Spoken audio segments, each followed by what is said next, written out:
Story intelligence includes three vital aspects of storytelling. The first aspect: how do I get my stories suspenseful, exciting? The second question is: how do I match my story in the appropriate context? And the third aspect is the most important one. How do I influence through my story? People always look a little bit doubtful when I tell them that stories are influencing tools. But if you think about it, you influence people alone through the idea why you are telling a story. You're telling a story because you want to be heard, and you know that people want to hear stories. And that's the reason why I want to listen to you. So this is an easy one. For example, if I want you to trust me and we don't know each other, I mean, this is my first video, so how could you really trust me? Well, I could tell you, I'm Kai-Jürgen Lietz, and you can trust me because I'm a trustworthy person. I'm really reliable, and I love the people I'm working with. Yeah. Most probably you will say, yeah, I could believe that if I choose to, but why should I? And you're right. But how about I tell you a story? The story of Jack. Jack is a marvelous storyteller, but the real interesting thing about Jack is that he is a totally reliable person. If you give him something to do, he will do everything to finish it. Why? Because he loves the people he's working with. He really wants the best for everyone he's working with.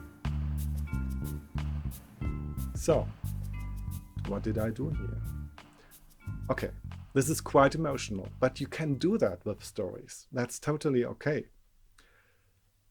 And the other thing is, because I'm telling this story about this person, Jack, and I'm totally enthused about Jack, and I'm really marveling about Jack and his character traits, you will think about me differently.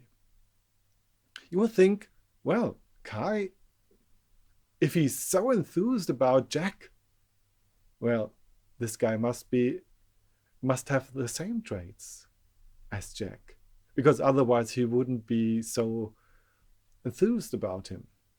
He wouldn't like him so much.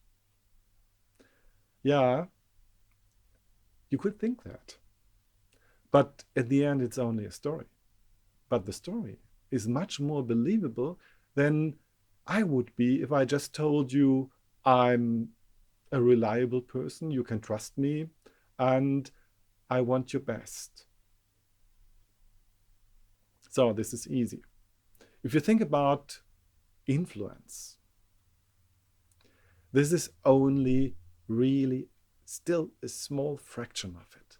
There are hundreds of symbols and situations that you can bring up in a story that will color yourself in a positive way.